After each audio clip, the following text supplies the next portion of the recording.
Le 21 septembre 2018, Madame Zirafa Rose arrive au domicile.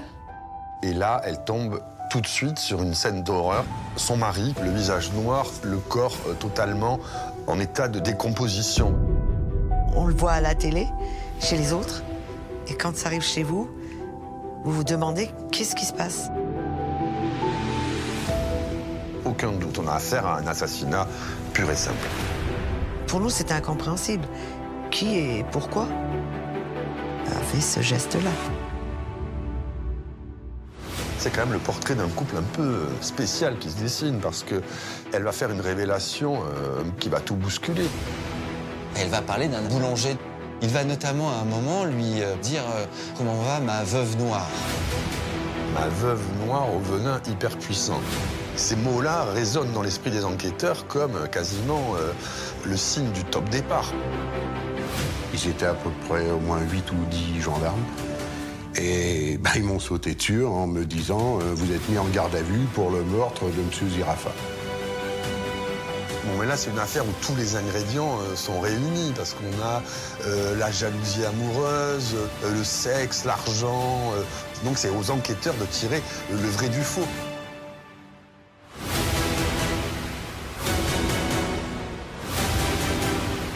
« 2 novembre 2022, à la cour d'assises de Lyon.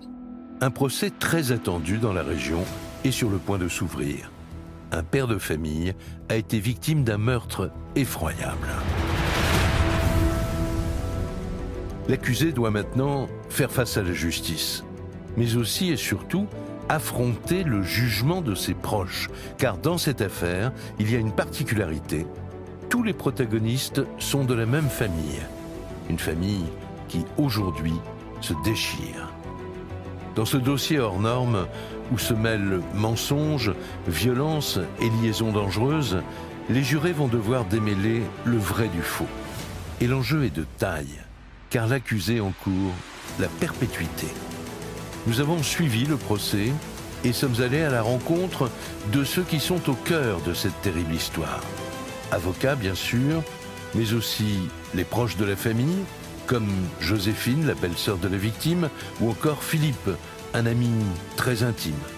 Ils connaissent tous les petits secrets de l'affaire et ils vont nous raconter comment une belle histoire d'amour a viré au drame dans le clan des Siciliens. Tout commence à Turin, un petit village de 3000 habitants situé dans la banlieue lyonnaise. C'est dans cette maison que Michel et Rose Zirafa sont installés depuis 2017.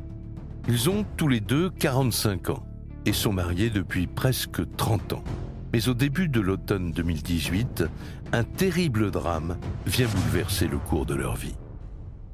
On est à une vingtaine, trentaine de kilomètres de Lyon, on est dans la banlieue lyonnaise en fait. On commence à être déjà dans les petits villages. Alors, le 21 septembre 2018, Madame Zirafa Rose arrive au domicile. Rose, qui vit une partie de la semaine à côté de Roanne, en fait, et qui passe les week-ends avec son mari sur place à Turin, rentre. Elle gare sa voiture devant. Elle rentre, la porte est ouverte. En tout cas, pas fermée à clé, donc elle ouvre la porte. Elle a à ce moment-là une odeur nauséabonde qui lui vient au nez. Et là, elle tombe tout de suite sur une scène d'horreur. Son mari qui est allongé sur le canapé et qui est noir, le visage noir, le corps totalement en état de décomposition. Paniquée, Rose ressort aussitôt de la maison et elle appelle à l'aide sa sœur aînée, Joséphine, qui vit dans la région. Je reçois un coup de téléphone vers les 11h du matin et je vois que c'était Rose. Je réponds et elle était complètement affolée. Elle pleurait, elle hurlait même. Il est mort, je crois que c'est lui qui est par terre. En fait, je crois que Michel est mort. Viens vite, viens m'aider, je ne sais plus où j'en suis, viens vite. Joséphine prend la route, mais elle se trouve à plus d'1 heure de là. Elle dit à sa sœur de chercher de l'aide au plus vite dans les environs. Donc là, évidemment, prise de panique, elle se précipite dehors, elle essaie d'arrêter les voitures qui peuvent passer sur cette départementale parce que c'est une route assez passante. Elle va tenter de trouver de l'aide. Il n'y a personne dans les rues, en fait. On est vraiment le long du national, donc elle va tenter, Rose, d'arrêter les voitures. Et finalement, alertée par les cris, il y a une voisine, sa voisine d'à côté, qui débarque. Donc elle demande à cette voisine, ne pouvant plus rentrer dans la maison, un peu terrifiée, d'aller près du corps. La voisine entre à son tour. Elle aussi est envahie par cette odeur insoutenable. Elle s'approche et à la vue du corps, elle confirme, c'est bien le mari de Rose qui est étendu sur le sol. Elle appelle aussitôt les secours et elle s'occupe de Rose qui est dans tous ses états. Le SAMU et les gendarmes arrivent sur place. Mais qu'a-t-il bien pu arriver à Michel? Un accident? Ou bien a-t-il été victime d'une agression? On va procéder à l'examen du corps de Michel qui a 44 ans. Donc le médecin constate le décès, évidemment, au même titre que la voisine, et met un obstacle médico-judiciaire à l'inhumation, c'est-à-dire qu'il découvre à l'œil nu, je dirais, qu'il y a une trace sur le front, comme un orifice en fait sur le front qui est visible très nettement. Alors on n'arrive pas bien à savoir si ça a été causé par une arme blanche, par un coup de feu. Donc on se dit, bon, il y a un problème, et donc il faut aller vérifier. Une autopsie est demandée en urgence. Dans un premier temps, les gendarmes gèlent la scène et ils inspectent la maison à la recherche du moindre indice. Rapidement, plusieurs détails les interpellent. Tout d'abord, le domicile n'était pas verrouillé. Rose le précise, j'ai ouvert la porte, elle n'était pas fermée à clé. Deuxième constatation des gendarmes, la maison est en bon état. Elle n'a pas été fouillée, il n'y a pas de traces de lutte. On peut imaginer que Michel se serait défendu s'il y avait eu des intrus dans sa maison. Et surtout, il n'y a rien de valeur qui a disparu. Donc, très rapidement, la piste du cambriolage qui aurait tourné au drame est écartée par les enquêteurs. À proximité du corps du défunt, on ne retrouve absolument rien. Ce qu'il faut savoir, c'est que Michel, quand son cadavre est retrouvé, on a affaire à un homme qui est torse nu. Il était en caleçon, ce qui laisse à penser qu'il devait certainement être en train de dormir. Mais en tout cas, on n'a pas d'arme quelconque, ni couteau, ni arme à feu, rien.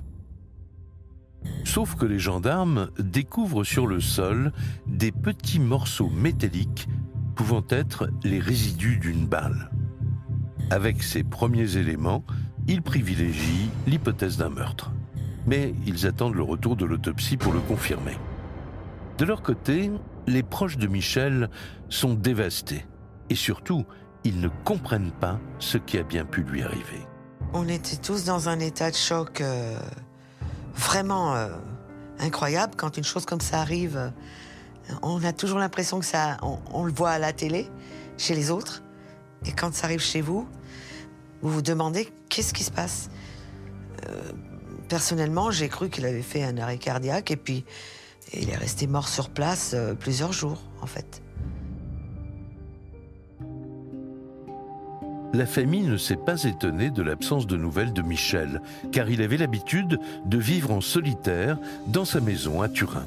Entrepreneur dans le bâtiment, il avait décidé de s'installer près de Lyon pour faciliter ses chantiers. Rose, de son côté, était restée à Pouilly-sous-Charlieu, dans le département de la Loire, avec sa plus jeune fille de 16 ans, toujours scolarisée à cet endroit. Elle tenait une pizzeria dans le village et chaque week-end, elle rejoignait son mari à Turin, à plus d'1 heure de route. Le couple a décidé d'un commun accord de vivre comme ça, c'est-à-dire que la mère passe la semaine avec sa fille à Pouilly-sous-Charlieu, là où elle est scolarisée, et le week-end, tout le monde se retrouve en famille à Turin, dans la maison qui a été louée à cet effet. Personne ne s'est donc inquiété avant la découverte du corps. À l'Institut médico-légal, les résultats de l'autopsie tombent. Première constatation, la mort de Michel remonte au week-end précédent. Et le médecin est formel, il est mort d'une balle dans la tête. On a affaire à une arme à feu de calibre 8 mm. En tout cas, le rapport de balistique établit qu'a priori, le tir a été porté à environ 10 cm du front. Donc, ce qui n'est pas à bout touchant, mais à bout portant. Le médecin légiste, en tout cas, conclut au fait que Michel Zirafa n'avait aucune chance de survie. Donc, l'intention homicide, à ce moment-là, ne fait absolument aucun doute. On a affaire à un assassinat pur et simple. Qui pouvait en vouloir à ce père de famille au point de l'abattre froidement? Immédiatement, la presse s'empare de la nouvelle. Et c'est en lisant le journal local que la famille découvre la vérité. En fait, Michel aurait été assassiné. Quelques jours après ce drame, ma belle-fille m'envoie un lien et j'ouvre ce lien et je lis. Il est dit qu'il est mort avec un coup dans la tête. Et de là, j'étais scotchée. J'étais choquée de voir qu'il était mort d'autre chose qu'une mort naturelle. Les parents de Michel, quand ils découvrent la mort de leur fils, ils sont complètement dévastés. Domenico Zirafa, qui est le père de Michel, avait un lien extrêmement fort avec son fils. Lui qui était maçon, son fils a pris quelque part la relève, il continuait à le voir, donc il est retraité, Domenico Zirafa, hein, donc il avait du temps devant lui, il allait voir son fils régulièrement, il mangeait régulièrement avec lui, ça a été un désastre. Pour nous, c'était incompréhensible. Qui et pourquoi a fait ce geste-là? Toute la famille est bouleversée, mais surtout, elle est loin de se douter que le pire est à venir. L'enquête démarre et les gendarmes se penchent sur la personnalité de la victime. Ils interrogent tous ses proches avec une question centrale. Qui était Michel et à quoi ressemblait sa vie? Alors Michel Zirafa, c'est un homme de 45 ans. C'est un homme qui n'a pas un grand gabarit, hein. Il doit faire 1m62, 64 kg à peu près. C'est un homme un petit peu trapu. C'est un homme qu'on décrit comme jovial, très sociable, toujours prêt à rendre service. C'est un homme qui est aussi, et ça c'est indéniable et indiscutable, tout le monde le présente comme ça, c'est un homme qui est extrêmement travailleur, c'est un maçon de métier. Il travaille énormément. C'est un peu un self-made man, comme on dit. Le gars est parti de pas grand-chose. Il est originaire, comme toute sa famille, d'Italie, de Sicile en particulier. Et il a commencé à travailler très jeune dans le milieu du bâtiment. Et de fil en aiguille, il a monté sa propre boîte, sa propre structure, qui très vite a eu pignon sur rue. Il a un train de vie qui est plutôt enviable, une belle voiture, une belle maison. Michel aime bien briller aussi, c'est-à-dire qu'il aime bien avoir de temps en temps des belles bagnoles. Il se fait un petit peu plaisir. Il aime bien que Rose, sa femme, soit élégante. Et c'est vrai que Rose est très souvent apprêtée parce que Michel, qui a fait un bon chantier, Michel qui a fait ci, ça, etc., lui a offert des fringues, une bagnole, des bijoux. Rose semblait, aux yeux de tout le monde, mener une vie très, très aisée. Il y avait vraiment l'apparence qu'elle était comblée en tout. Argent, succès dans les affaires, les Zirafa semblent mener une vie de rêve. Mais plus l'enquête avance, et plus le meurtre de Michel paraît insaisissable. Alors, qui aurait pu lui en vouloir au point de l'éliminer? Pour saisir la jeunesse de l'affaire, il faut remonter à l'origine de cette famille. À ce stade, les enquêteurs sont loin d'imaginer à quel point tous les protagonistes sont liés. Et ils vont se pencher sur leur histoire. Car c'est là que se trouve la clé de l'énigme. Les familles de Rose et Michel quittent leur Italie natale dans les années 50 pour s'installer dans le petit village de Pouilly-sous-Charlieu. Très vite, ils forment un clan. En fait, quand on parle de clan, il faut vraiment le comprendre comme un clan, et en plus un clan élargi. La famille de Rose est atypique, donc il s'agit de Siciliens, cousins, qui se marient entre eux, en quelque sorte. Donc, il y a 3 maisons qui sont côte à côte. Une où se trouvent les parents de Rose, hein, les parents de Michel, et puis des cousins, encore, de la famille. Donc, ce clan sicilien va donc évoluer ensemble avec les colères, avec les cris, avec les rires parfois. Et il s'avère qu'entre Rose et Michel, il y a un lien de parenté, c'est-à-dire que leurs mamans sont cousines germaines, c'est-à-dire qu'eux-mêmes sont cousins issus de Germain. Et ils ont tous grandi dans le même village. Tout le monde vit avec tout le monde, c'est-à-dire que les femmes vont faire les courses ensemble, tous les dimanches c'est barbecue, les gamins jouent ensemble. Voilà, il y a un petit côté smala, évidemment. Et puis avec le temps, ils ont même été dans la même école. Petit à petit, s'est construit, je pense, un lien. Et ce lien a fait qu'ils se sont amourachés. Et cette amourette se transforme en véritable conte de fées à l'adolescence, n'en déplaise à la famille. Et très très rapidement, Michel, qui a 15 ans, qui est quand même encore quasiment qu'un adolescent, tombe raide dingue amoureux de cette belle jeune fille qui est Rose à cette époque-là. Donc, parce qu'elle est vraiment resplendissante, c'est une belle brune de style italien, avec des cheveux longs, grande, enfin c'est vraiment une très très très belle jeune femme. Ils avaient l'air d'être fous amoureux. C'est l'amour de jeunesse, on peut dire. Et ils nous annoncent qu'ils veulent se marier. Donc franchement, à 15 ans, Michel, et ma sœur à 1 an et demi de plus, c'était un choc. En fait, c'était surprenant. Et le mariage s'est fait. Il y a un côté conte de fées à l'ancienne. Quand on joue à l'âge de 5-8 ans à dire quand je serai grand, je me marierai avec toi, et ben finalement, Rose et Michel l'ont fait. Vu de l'extérieur, ça paraît le couple idéal. Elle qui est magnifique et cet amour inconditionnel qui dure depuis des années. Un mariage qui dure depuis 28 ans. Mais en réalité, ils ont presque 45 ans de vie commune. 2 petites filles naîtront de cette union. Les gendarmes veulent interroger Rose, car elle connaît son mari mieux que personne. Elle se présente très éplorée, et elle explique que leur couple connaissait des hauts et des bas. Avec les années, dit-elle, les disputes étaient devenues incessantes. En fait, c'est pour cette raison que le couple vivait séparément la semaine. Elle à Pouilly-sous-Charlieu et Michel à Turin.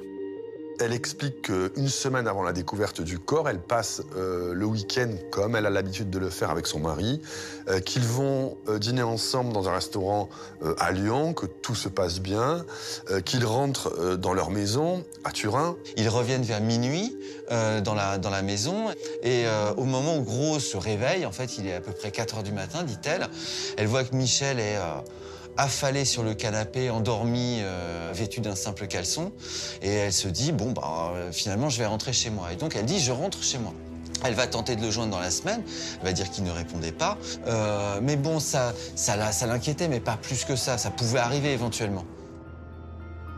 Rien d'étonnant, donc, selon Rose. Mais elle fait une révélation capitale aux gendarmes. Ces derniers temps, dit-elle, Michel n'était plus le même. Et pour cause. Il se sentait menacé. Elle va pouvoir indiquer que son mari, elle le trouvait inquiet, soucieux depuis quelques mois. Elle va pouvoir indiquer aussi avoir constaté un soir, il y a quelques mois auparavant, la venue de 2 hommes qui auraient souhaité parler à Michel, qui seraient sortis avec Michel, avec une discussion un petit peu houleuse. Et donc, en tout cas, ce qu'elle avait dénoté chez lui, c'est que ces gens qui venaient pour l'intimider à plusieurs reprises, ça le rendait vraiment très très inquiet. Et elle explique aux gendarmes qu'elle met ça en relation avec des voyages assez fréquents que faisait son mari en Italie jusqu'en Sicile. Et est-ce qu'il n'y avait pas du business là-bas, des affaires qui auraient mal tourné? Est-ce qu'on n'aurait pas envoyé un tueur sicilien venir faire le sale boulot en France? Rose ne sait pas qui sont ces hommes de main, mais elle est formelle. Ils sont venus intimider Michel jusque chez lui. Le reste de la famille en est également convaincu. Le meurtre est forcément en lien avec ses nombreux allers-retours en Italie. Avec mon mari, on avait bien pensé qu'il aurait pu tremper dans des magouilles. Est-ce qu'il trafiquait peut-être de la drogue? On ne savait pas. Est-ce qu'il trafiquait autre chose, des armes? Ou est-ce qu'il trafiquait... Enfin, on se fait tout un film. Ça résonne dans l'esprit des enquêteurs. Pourquoi? Parce que c'est quand même une famille qui a vraiment du pognon, de l'argent. Lui, il roule en Mercedes, elle en BM. Et donc, cette piste italienne, en fait, intéresse beaucoup les enquêteurs parce que on remarque que dans les 2 dernières années qui précèdent le crime, Michel est allé à 16 ou 17 reprises, quelque chose comme ça. Donc ça intrigue évidemment. On va solliciter les douanes, la police aux frontières, voir s'il y a quelque chose. Les gendarmes ont auditionné énormément de personnes. On a plus de, je crois, 75, 100, voire plus auditions.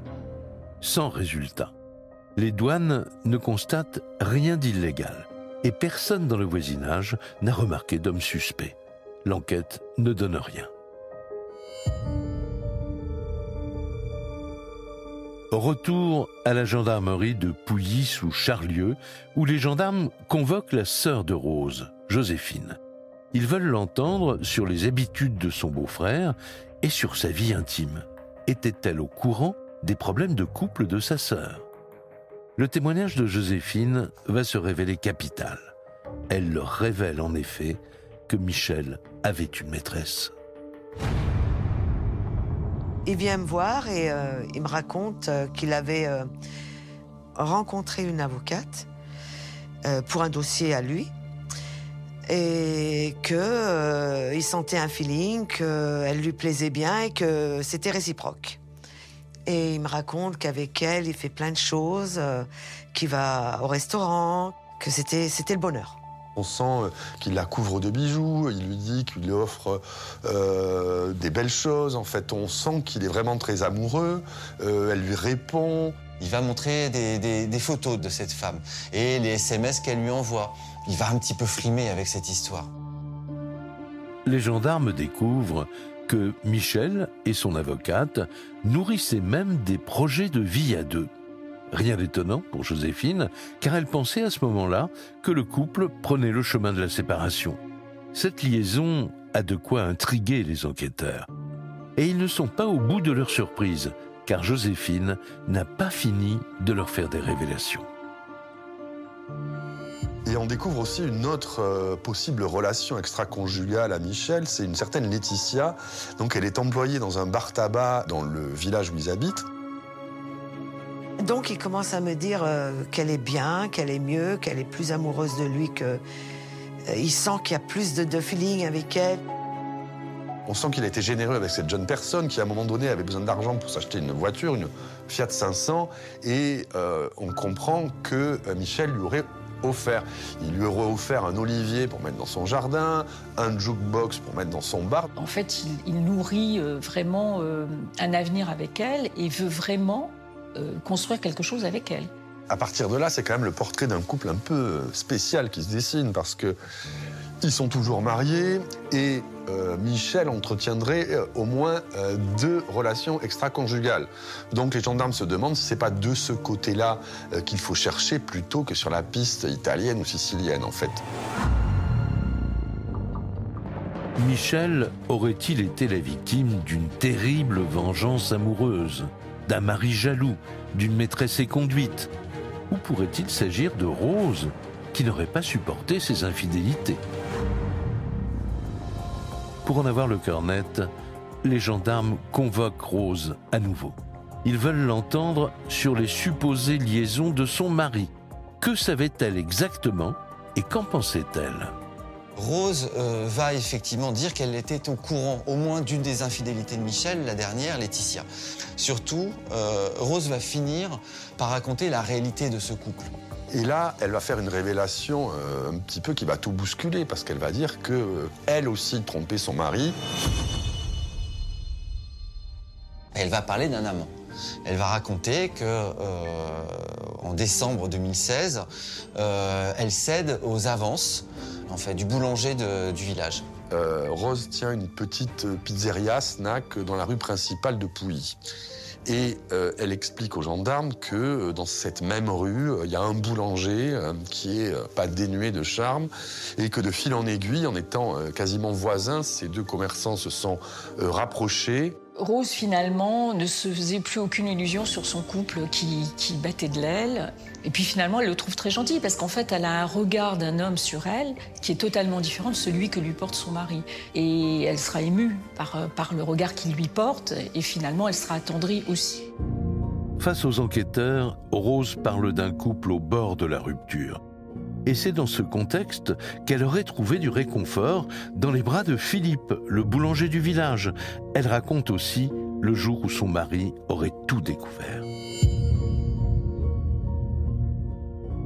C'est en janvier 2017, 1 an et demi avant la mort de Michel, que sa liaison aurait commencé. Les deux amants se voient secrètement dans la pizzeria où travaille Rose. Mais un jour, Michel les surprend enlacés et il ordonne au boulanger de quitter les lieux. Elle décrit alors une crise sans précédent. Alors Michel se met dans une colère noire, il fermera la porte et il va tout casser. Il cassera toutes les bouteilles avec des tabourets. Il va prendre un tabouret qui va balancer partout, etc. Ça va être la vaisselle, ça va être les verres. Les assiettes volent dans tous les sens. Enfin, c'est vraiment une scène de chaos. Il la gifle à 2 reprises, donc il est dans tous ses états. Il la tirera par les cheveux, il la prendra et vraiment, elle aussi, va prendre des coups. Et ça va être très, très, très violent. Au point d'ailleurs d'appeler les gendarmes. Rose va aussi porter plainte pour violence conjugale. Elle veut quitter Michel et refaire sa vie. Mais le couple n'arrive pas à se séparer. Michel fait mine d'accepter sa liaison à condition que Rose ne demande pas le divorce. Le couple, finalement, ne va pas si bien, mais en même temps, continue à vivre ensemble. Rose dira que c'est son mari qui l'exigeait, puisqu'il ne voulait absolument pas divorcer. On est un peu dans une sorte de vaudeville, de triangle amoureux, mais en tout cas, pour les gendarmes, les investigations doivent obligatoirement se resserrer sur ces 3 personnes, parce que c'est peut-être là que se situe la vérité. Les 2 amants auraient-ils voulu supprimer le mari gênant ? Pour le savoir, les enquêteurs convoquent le boulanger. Et voici, en exclusivité, le Philippe Noyer, l'amant de Rose. Il nous dévoile comment cette première audition s'est déroulée avec les gendarmes. Comme j'étais l'amant, oui, ils se sont dit, voilà, lui il est gênant et tout, donc ils se sont mis d'accord tous les deux pour l'éliminer. Moi, ils m'ont questionné sur mes horaires, la voiture que j'avais, voir si j'avais le temps de faire le trajet, et voilà. Ils m'ont demandé si je connaissais Rose. Moi, mon but, c'était de vivre avec elle, voilà. J'étais amoureux d'elle, et elle, pareil, quoi. Voilà, on avait des sentiments l'un pour l'autre. Ben, moi, j'avais l'espoir qu'à force, ils veulent divorcer, pour qu'on puisse être ensemble. Mais très vite, on s'est rendu compte qu'il lâcherait pas l'affaire. Les enquêteurs veulent maintenant savoir s'ils croient Rose capable d'avoir assassiné son mari. Moi, au niveau de Rose, j'avais aucun soupçon. D'ailleurs, je lui ai jamais même demandé si c'était elle qui avait fait ou quoi, parce que je la voyais pas capable de faire ça. Mais alors, où se situe la vérité ? À ce stade, impossible de le savoir. Dans l'espoir d'en apprendre davantage, les gendarmes mettent les 2 amants sur écoute. L'enquête sur ce triangle amoureux continue.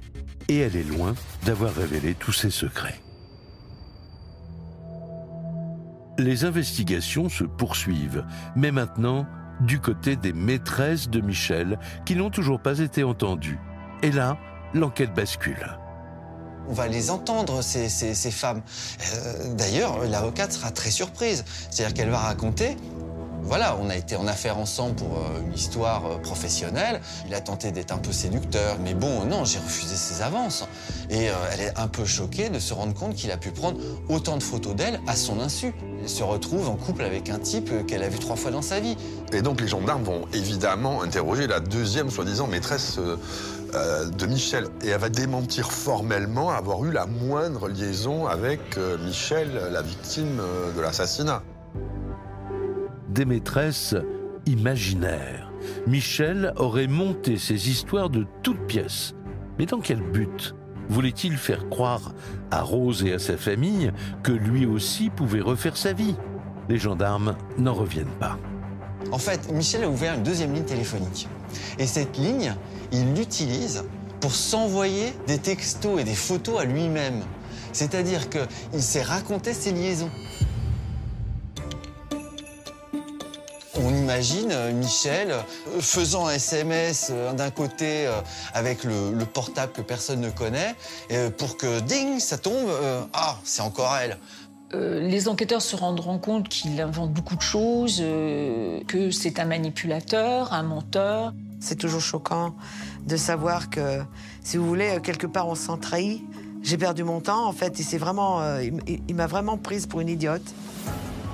En réalité, pour les enquêteurs, Michel avait sans doute l'espoir de rendre Rose jalouse et de la récupérer.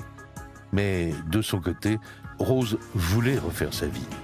Alors serait-elle allée jusqu'à éliminer son mari ? Les gendarmes ont des soupçons, mais pas la moindre preuve. Les mois passent et toujours aucun suspect derrière les barreaux. Et c'est un coup de fil à la gendarmerie qui va relancer l'affaire. Un assureur vient d'être le témoin d'un comportement troublant de la part de la veuve. Il y a cette scène quand même qui est un tournant dans cette affaire, c'est quand elle se rend avec son beau-père au cabinet d'assurance pour régler les détails de cette succession suite au décès de son mari. Au moment où Michel est mort, Rose est persuadée d'avoir au-dessus de la tête des assurances vie à son nom d'un montant à peu près de 330-350 000 euros. Mais tout ne se passe pas comme elle l'avait imaginé. Là, c'est la douche froide pour elle. Elle s'attendait à toucher le pactole et elle découvre à ce moment-là, dans le bureau de l'assureur, qu'elle est totalement déshéritée et qu'elle n'aura rien du tout.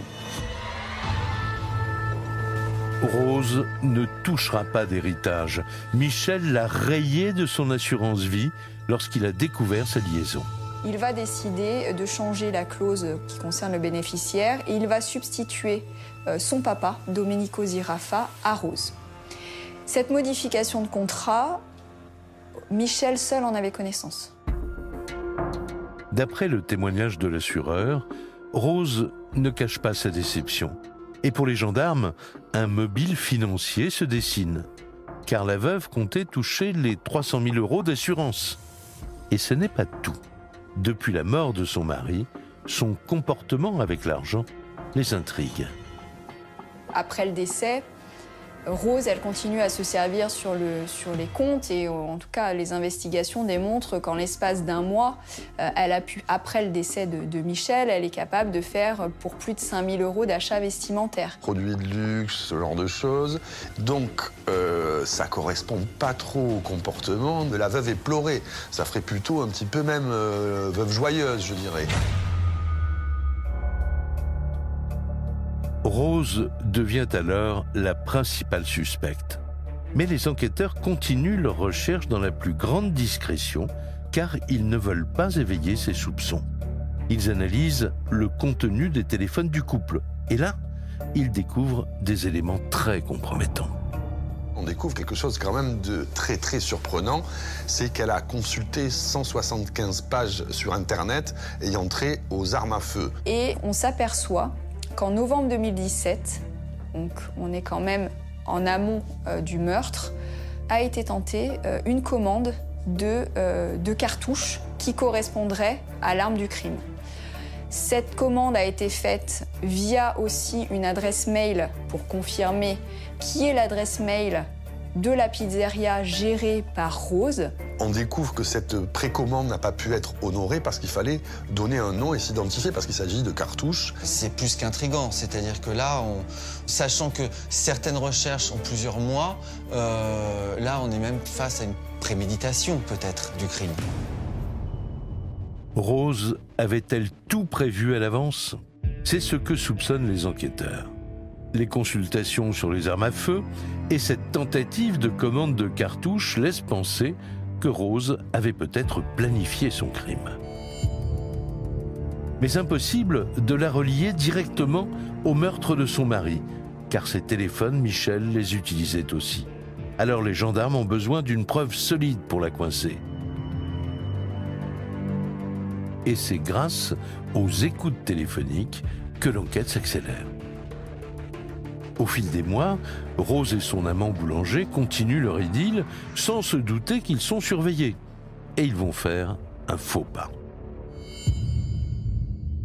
On va découvrir que Rose et Philippe continuent à entretenir leur relation, mais surtout, il va avoir des mots de temps en temps qui vont faire penser qu'il sait quelque chose. Il va notamment à un moment lui parler au téléphone et lui dire « Comment va ma veuve noire ?» Et va lui dire, comme on dit, un mot d'amour, ma veuve noire au venin hyper puissant. Ma veuve noire au venin hyper puissant.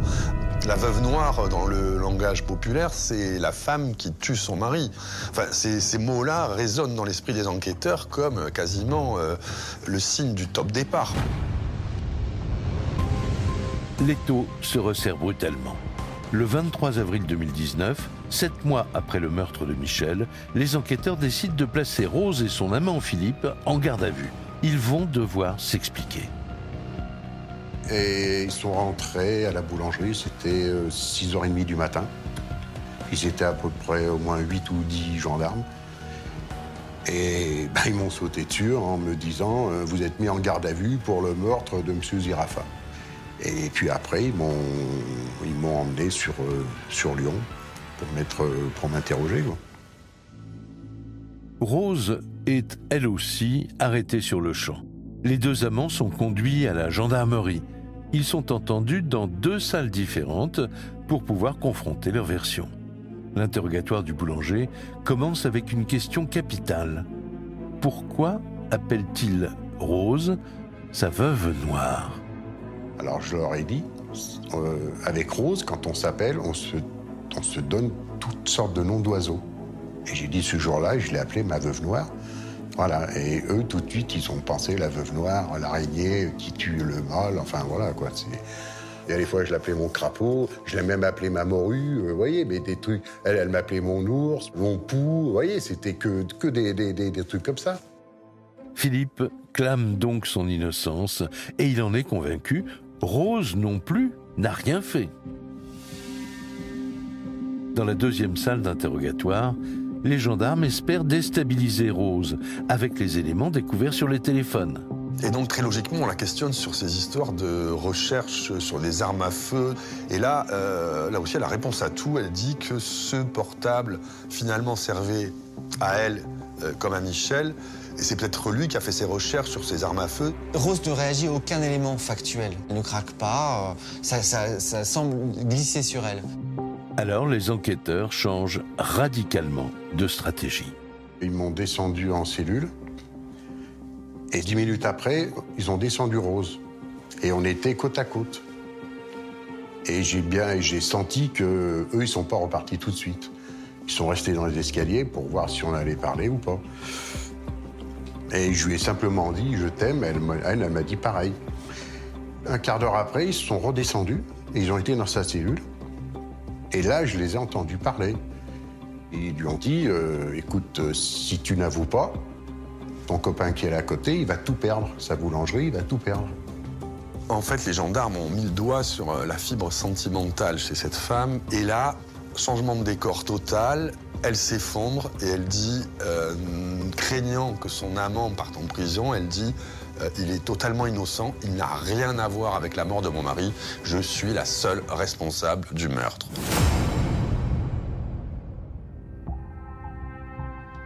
Rose passe aux aveux. C'est bien elle qui a abattu son mari. Et voici ce qu'elle raconte sur la nuit du drame.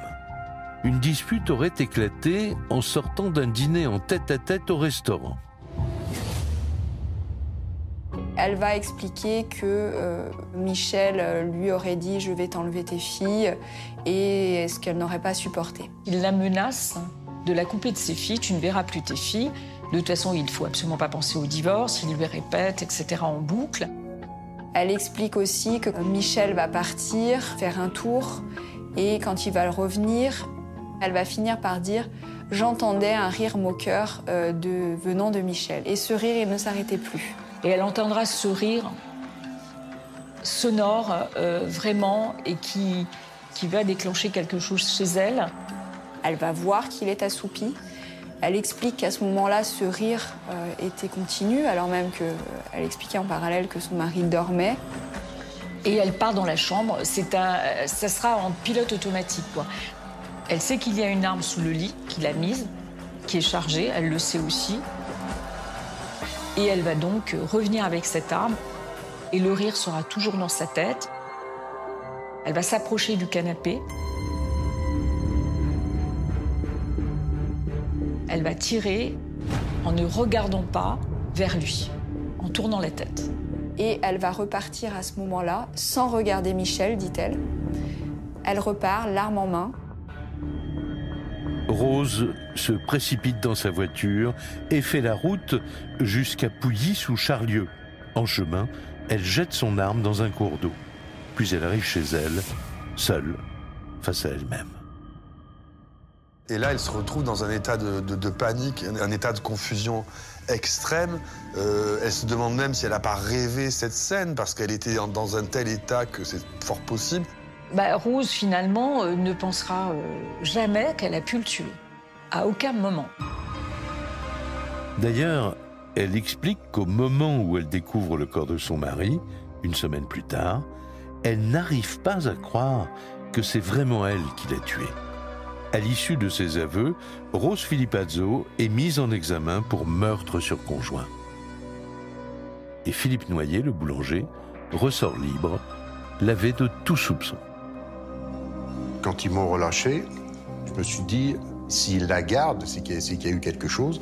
Donc je suis rentré chez moi et quelques heures après, j'ai eu la confirmation qu'elle avait avoué, quoi. Rose est incarcérée et l'annonce de son arrestation bouleverse toute la famille. Le clan finira même par se scinder en deux. Lorsque le père de Michel découvre que Rose est l'auteur du crime de son fils, c'est réellement le coup de massue pour lui. C'est l'incompréhension, c'est la colère, c'est pourquoi en arriver à un tel geste, pourquoi ne pas avoir avoué avant, pourquoi être resté dans le silence pendant des mois et des mois. Le père de Michel est révolté. La duplicité de sa belle-fille est pour lui impardonnable. Les proches de Rose, eux aussi, sont bouleversés par la nouvelle. C'est vrai que ça fait un choc. Je me suis dit, quand est-ce qu'on va se revoir? C'est vrai que ça fait mal. Enfin là, on nous dit qu'elle sera incarcérée le soir même. Et c'était vraiment choquant. C'était... Là, c'est même pas le ciel qui vous tombe sur la tête. Là, c'était vraiment immense. Je me suis dit, qu'est-ce qui a fait qu'elle en est arrivée à tuer son mari, en fait? C'est une autre enquête qui démarre. Car depuis sa cellule, Rose lance une nouvelle piste pour expliquer son geste. Elle affirme qu'elle a été la victime de violences conjugales pendant 28 ans. Et que c'est pour cette raison qu'elle aurait fini par commettre ce geste fou. Derrière les barreaux, elle commence à raconter ses années de calvaire. Lorsque je l'ai rencontrée pour la première fois au parloir, je donne toujours un cahier où je conseille toujours d'écrire. Pour elle, bien sûr, avant tout. Pourquoi? Tout simplement parce que ça fait tout sortir, ce qui permet finalement d'avancer. Toutes les nuits, Rose écrit des pages et des pages. C'est sa version de l'histoire. Elle raconte que tout a commencé avec la jalousie maladive de son mari. Selon elle, il la surveillait en permanence et la rabaissait pour un oui, pour un non. Un récit glaçant, dont voici un extrait. Je le supplie d'arrêter, j'en peux plus, je tremble. Il a le regard mauvais. Arrête, ou je vais tout exploser. Je dois passer mon temps à te surveiller. Je pourrais gagner plus d'argent et je peux pas à cause de toi. Je vais te faire couler. Il m'attrape par les cheveux et commence à me donner des coups de pied. Il me crache au visage.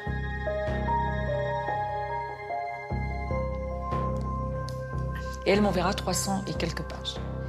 Et donc moi je suis vraiment imprégnée de ce qu'elle me raconte et je la crois. Les anecdotes insoutenables se succèdent sans la moindre rature.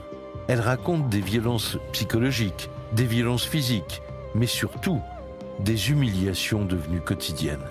Elle révèle tous les symptômes d'une femme maltraitée.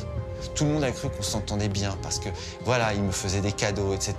Mais en fait, c'est un homme violent. Et surtout, il voulait me dominer. Il voulait que je lui appartienne, corps et âme. Elle n'est jamais bien, elle n'est jamais assez. Elle est de plus en plus contrôlée. Et puis, ça se dégrade de plus en plus. Tu es sale, tu es un déchet, tu me dégoûtes. Elle décrit des scènes qui se déroulent à l'abri des regards. Son amant a longtemps ignoré les violences dont elle se dit victime, jusqu'à ce que, dit-il, il découvre des traces et qu'il insiste pour la faire parler. Alors j'avais remarqué sur elle, sous sa poitrine gauche, 2 ou 3 côtes qui se chevauchaient. Et ça lui faisait une bosse. Et quand je lui ai demandé ce que c'était, elle m'a dit je suis tombé dans les escaliers. Donc je l'ai pas cru. J'ai dit arrête, c'est pas possible. Et c'est là où elle m'a avoué que un jour il lui a mis un coup de poing. Ça lui a remonté les côtes. Et voilà quoi. Et j'avais remarqué aussi une fois, j'avais mis ma main dans ses cheveux comme ça et j'ai senti une grosse bosse à l'arrière. Et là pareil, après elle m'a avoué qu'il l'avait jeté par terre. Ben ça me faisait mal. J'avais qu'une envie, j'aurais voulu pouvoir lui démonter la tête, quoi.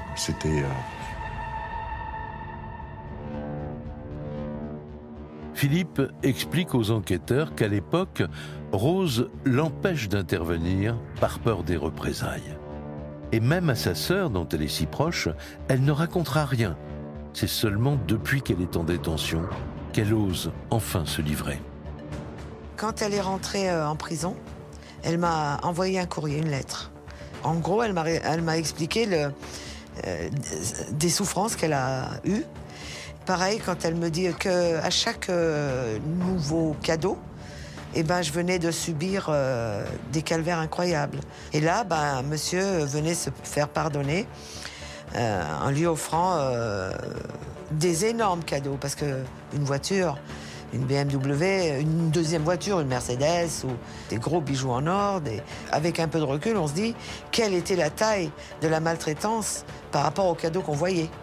Et en fait, ce qu'elle explique, c'est que le drame de ce couple se trame à huis clos et que de l'extérieur, c'est une famille idéale. À l'époque, Joséphine est à 1000 lieues d'imaginer l'enfer qu'aurait vécu sa petite sœur. Depuis sa prison, Rose continue de livrer un récit bouleversant qui va crescendo dans l'horreur. Elle raconte qu'elle subit des sortes de viols conjugaux, que le dimanche, c'est devenu comme un rituel. Son mari expédie les filles à l'étage avec interdiction de descendre. Interrogée par les enquêteurs, la fille cadette du couple racontera les sévices qu'aurait subis sa mère en silence. À chaque fois, elle ressortait de la chambre, vraiment, elle pleurait, disait la fille. Donc elle voyait qu'il s'était passé vraiment des actes qui ne correspondaient pas à ce que voulait la mère. Je ne pensais pas que ça aurait pu aller si loin et si grave, en fait. Bien sûr que c'est très douloureux, c'est hyper douloureux. Si j'avais su ça, je garantis que... Voilà. Mais ça aussi, moi, j'y ai su, bien après. Franchement, je sais pas, j'arrive pas à comprendre. Même encore maintenant, ça me... Ah ouais.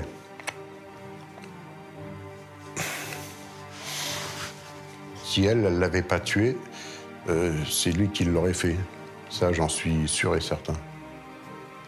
Et quelque part, lui, c'est la victime puisqu'il n'est plus là. Mais elle, c'est une victime aussi, de toute façon. Après ce qu'elle a subi, voilà.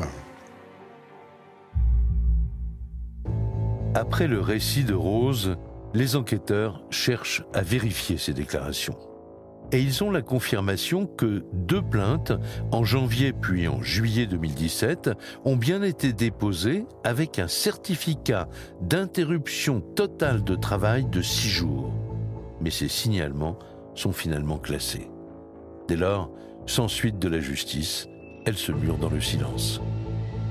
En fait, Rose parlera des violences qu'elle subit, mais tardivement. Parce qu'elle n'ose pas, parce qu'elle ne peut pas, parce que les représailles seraient terribles. Et elle craignait pour sa vie, pour celle de son amant. Donc elle savait que l'issue était fatale, un jour ou l'autre. Je ne suis pas d'accord sur l'argumentation de la défense de dire elle n'avait pas d'autre choix, elle était victime de violence, elle vivait dans la peur. La réalité, elle n'est pas celle-ci. Là, on sait que Rose, depuis 2 ans, elle avait un lien permanent, continu avec son amant. Il serait plus juste, à mon sens, de dire que la relation de Rose et Michel était devenue une relation toxique pour les 2. Pour les enquêteurs, des zones d'ombre subsistent. Les violences conjugales que Rose décrit pourraient être une stratégie de défense. En effet, selon eux, elle prévoyait de refaire sa vie avec son amant et elle avait un mobile possible, l'argent. Alors, Rose encourait-elle un grave danger, comme elle le prétend, au point d'en arriver à tuer son mari pour se libérer de son emprise? Ou au contraire, serait-elle la veuve noire qui aurait tout orchestré pour refaire sa vie avec son amant? C'est la question centrale du procès à venir.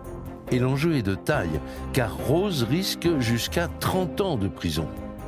Mais si elle convainc les jurés qu'elle est aussi une victime dans cette affaire, elle peut espérer une peine beaucoup moins lourde. Il va falloir démêler le vrai du faux. Le procès de Rose Filipazzo s'ouvre le 2 novembre 2022 devant la cour d'assises de Lyon, 4 ans après la mort de Michel. Dans le box, la mère de famille paraît abattue.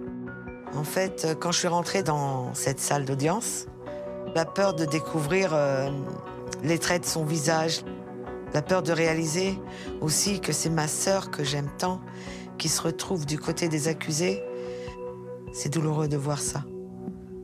C'est très douloureux. Dès l'ouverture des débats, l'avocate de la défense attaque très fort. Elle fait citer la fille cadette du couple qui vient dresser un portrait édifiant de son père. Quand elle va arriver à la barre, c'est elle qui va réellement donner le ton du procès. Parce qu'elle va arriver en disant qu'elle a pris une décision depuis quelque temps. C'est qu'en fait, elle a décidé de rayer son père de sa mémoire. Elle dit, mais en fait, sa mort est une libération. À tel point qu'elle a abandonné le nom de famille de son père pour prendre celui de sa mère.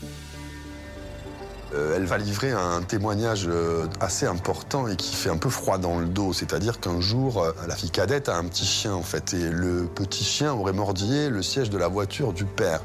Et du coup, le père serait rentré dans une sorte de folle rage et aurait poursuivi le chien dans la maison avec un couteau à la main pour tuer le chien de sa fille, en fait. Donc, on imagine évidemment l'horreur de la scène.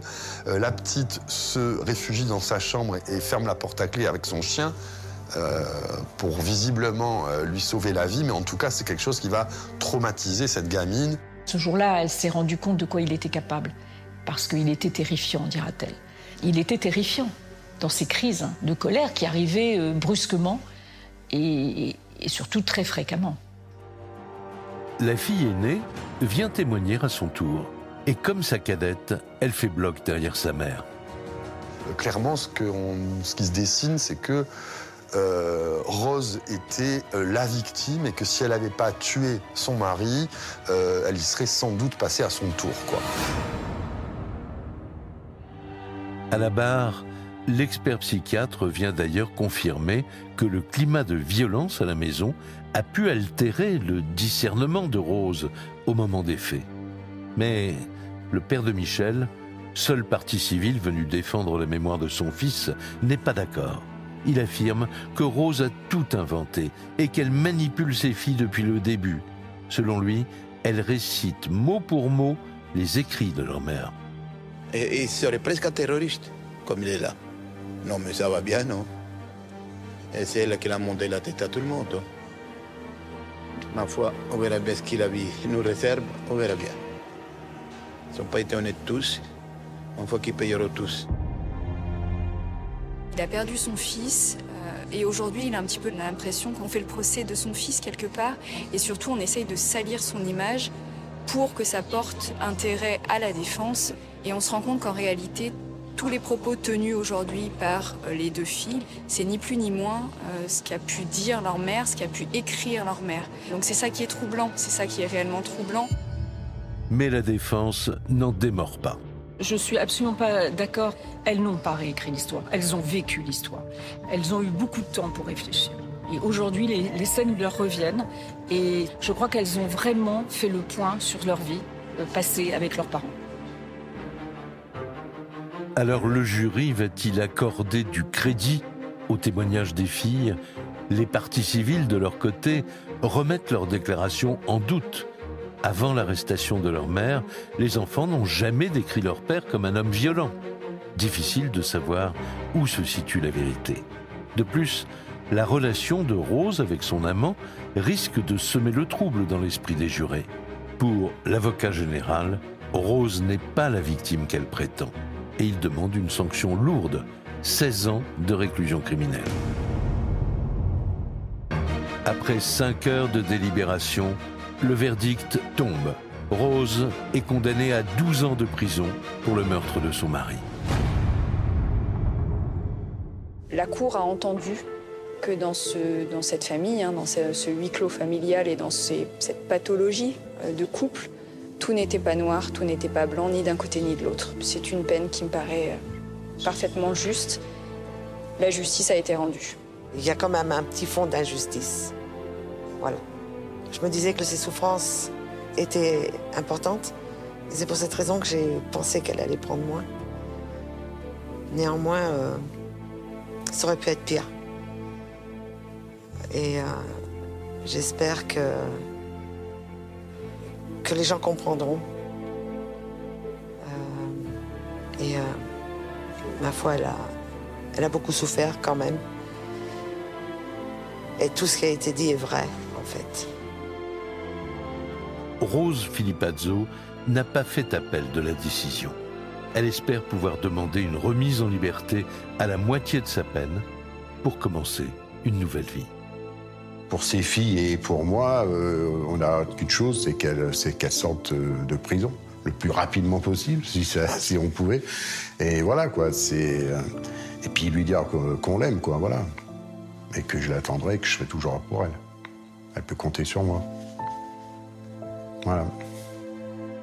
Pour Domenico, le père de Michel, la douleur reste immense.